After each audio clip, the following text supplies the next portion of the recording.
Mummy जी, चाय ले लीजिए। अरे कलमुही, तेरे हाथों से तो चाय पीते हुए भी डर लगता है, कहीं इससे तेरा रंग मुझ पर ना चढ़ जाए। अगर इन्हें इतनी ही शर्म होती तो मेरे इतने हैंडसम भाई को इस तरह फंसाती नहीं। बानी और शिवम की लव मैरिज हुई है। बानी के ससुराल में उसकी ननद और सास हैं, जिन्हें अपने गोरे रंग पर बहुत गुरूर होता है, जिस वजह से वो बानी को सिर्फ उसके सांवले रंग की वजह से नापसंद करती है और हमेशा उसे ताने सुनाती रहती हैं। बानी उनकी सभी जली कटी बातें सुनकर चुपचाप वहां से चली जाती है। तुम माँ और छोटी को कुछ बोलती क्यों नहीं? मम्मी जी बड़ी हैं, हर छुटकी ना समझ, इस तरह उन्हें उल्टा जवाब देना सही नहीं। मेरी जिम्मेदारी उनकी सेवा करना है, जो मैं पूरे दिल से हमेशा करती रहूंगी। ऐसा बोलकर बानी रसोई में जाकर रात के खाने की तैयारी करने लगती है। रात को खाना खाते हुए बानी की सास उसे कहती है, कल मैंने अपनी फ्रेंड्स के साथ किटी पार्टी रखी है, समय से सारा खाना बना देना और अपना मनहूस चेहरा लेकर ज्यादा उनके सामने मत आना, समझी? माँ, बानी आप दोनों की कितनी परवाह करती है, फिर भी आप उससे इतना बुरा व्यवहार क्यों करती हैं? अरे एक तो लव मैरिज करके इस कलमुही को हमारे सर पर लाकर बिठा दिया और अब हम इसे कुछ बोल भी नहीं सकते क्या?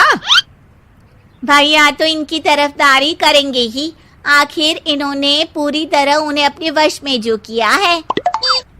जिसे जो करना है करे, बस कल मेरा सारा काम समय पर हो जाना चाहिए।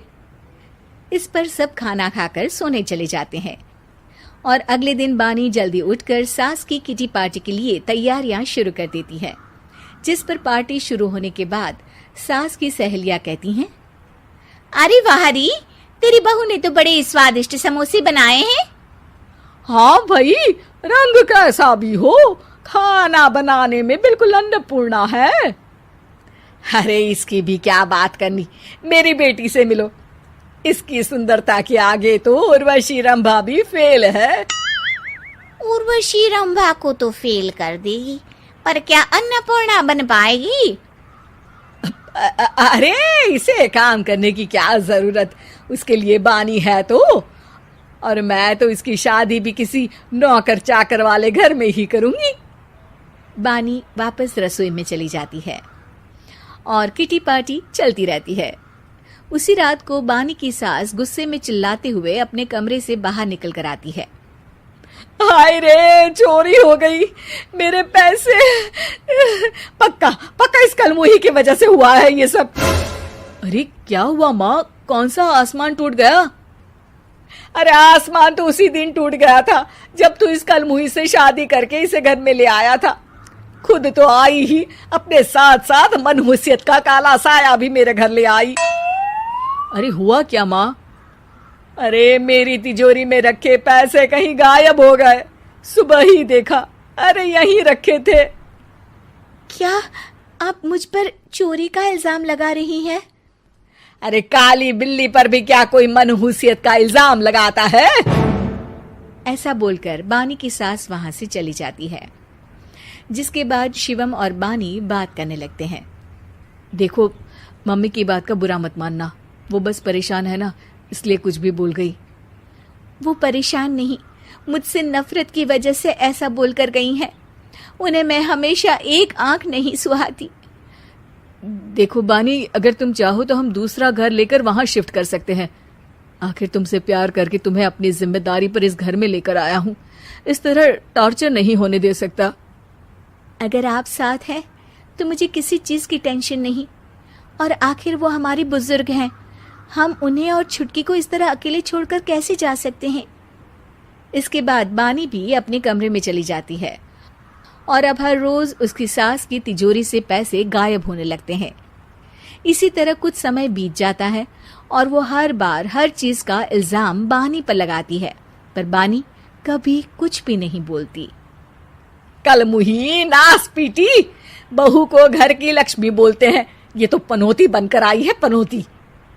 एक रात बानी की सास को आधी रात में प्यास लगती है, तो वो पानी पीने रसोई की तरफ जाती है। तभी उसे अपनी बेटी के कमरे में कुछ आवाज सुनाई देती है।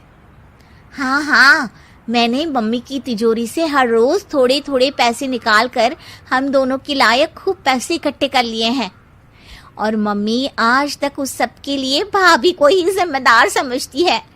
तुम बस जल्दी से आकर मुझे यहाँ से ले जाओ और हम कहीं दूर जाकर शादी कर लेंगे। मम्मी को कुछ पता नहीं चलेगा, सब मुसीबत खत्म। अपनी बेटी की ये सारी बातें सुनकर बानी की सास भौंचक्की रह जाती है और अपने कमरे में वापस चली जाती है। जब अगली सुबह बानी सास के कमरे में आती है, मम्मी जी, क्या बात है, आज आप कमरे से बाहर ही नहीं आई? आपकी तबीयत तो ठीक है ना? क्या छुटकी कमरे से बाहर आई या तुम उसके कमरे में गई? नहीं नहीं, क्यों, जाना है क्या? मैं अभी चली जाती हूँ। नहीं, कोई कहीं नहीं जाएगा। इस पर वो बानी को साथ लेकर कमरे से बाहर आती है, जहाँ शिवम भी होता है। वहां उसकी सास बोलती है, छुटकी मेरी तिजोरी के सारे पैसे लेकर अपनी माँ के बारे में कोई ख्याल करे बिना किसी लड़के के साथ घर छोड़कर चली गई। और बहू, तुमने मुझ जैसी सास की सेवा करने के लिए अपने ही पति के साथ दूसरे घर जाने से मना कर दिया। मैंने हमेशा तुम्हारा रंग देखा अच्छा ही नहीं, जो मेरी सबसे बड़ी गलती है। मुझे माफ कर दे बेटा। और इसके बाद बानी की सास कभी अपनी बहू की तारीफ करते थकी नहीं।